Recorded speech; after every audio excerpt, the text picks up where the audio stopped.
Hi, I'm Andrew Gaffney, editor of Retail TouchPoints. I'm here at the NRF show, and I'm joined by Ken Goldberg, CEO of Real Digital Media. Ken, thanks for joining me. Thank you, Andrew. Pleasure to be here. So I want to talk to you and get your perspective. You know, when digital signage first started to emerge in retail, it was screens, content. There were a lot of different elements that retailers weren't used to. How are you seeing that change and evolve? Well, I think at the very beginning, I think there was some testing going on, and in the early stages of the acceptance of both the technology and the concept, you had a lot of third parties coming in and running networks inside retail locations where the retailer was becoming more or less the landlord. Okay. They weren't investing, they weren't putting skin in the game, and a lot of that is still happening. But at the same time now, the level of education and sophistication has come up significantly, and we're really working towards making digital signage a piece of a customer communication strategy, more of a strategic element. And I think the retailers themselves, the corporations, rather than their business partners, are starting to make the investments in the technology. And I think that's a really big step and a really important trend for us. Point. What do you see as when it's done right, what do you see as some of the smart ways retailers are doing where it is more integrated with their brand? Well, and I think that's the key word is integration, and integration with the brand and the messaging. At the beginning, a lot of people were very much bought into this idea of an ad-supported network, that this was going to be a new revenue stream. It was going to be self-sufficient, and we're going to drive all this money through there on advertising. That's still possible, but that can't be the driving factor.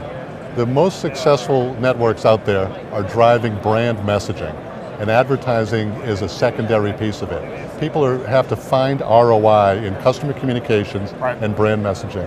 So I think the real key here that makes digital signage a strategic element is integration with other systems. Point of sale, merchandising systems, CRM type systems.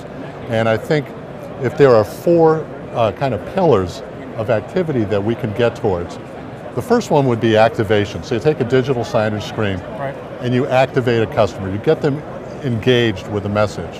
Then I think it's communication. All of the customers today are walking around with a smartphone in their hand. So if you can get someone activated and get them to now take out their smartphone and engage either with a web session or a branded app on their phone with your store, with your brand, that's part two.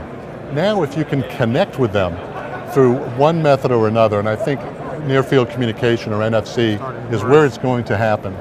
Now I can download an offer, I can start a web session, I can get a coupon even on my phone, I can do my business, I can redeem my coupon with another swipe of my phone, and I can pay for my transaction eventually with the same phone. So that's third is connection. And then all of this starts to consider an awful lot of data. I'm learning an awful lot about my customers. So big data is the next big thing. And the whole idea of analyzing the data, the analytics, and personalizing those messages, right? Because Andrew's a different guy than Ken, and you're going to be activated and engaged by different offers. So the ability of marketers to be able to test different offers, different methods of activation on the screen with different people, once I know they're there, gives you a higher chance of building that loyalty, increasing that market basket, and maybe just as importantly, the frequency with which people come to your store. So great points. It's about building the glue. What about from a technology standpoint? I mean, what are the things that you're talking about sort of from the new aspect here at NRF? Well, I think from a technical perspective, I think what retailers are looking for is something that's cost effective. Something that's reliable. We talk a lot about fanless things. We want to take out the unreliability of systems with fans. But also function. What do you have specifically that relates to retail? We like to talk about a concept that we call on-demand, where you can suspend a loop with a remote control and bring up a library of stored content. And you say, what does that give me? Well, it can give you training. It can give you assisted selling. So use it for various. Onboarding, all kinds of different things. I want to introduce a new line for spring. How do I communicate with my whole team in a centralized manner? So it's not just static. That's right. So you have a customer-facing piece, and then you can use the on-demand library to do specific selling or communication with your team itself. So a lot of people get excited about that. Well, that's great. We really appreciate you sharing your perspective. Oh, you bet. Thank you for the time, and enjoy the rest always of the show. a pleasure. You bet. Thank you. Thanks.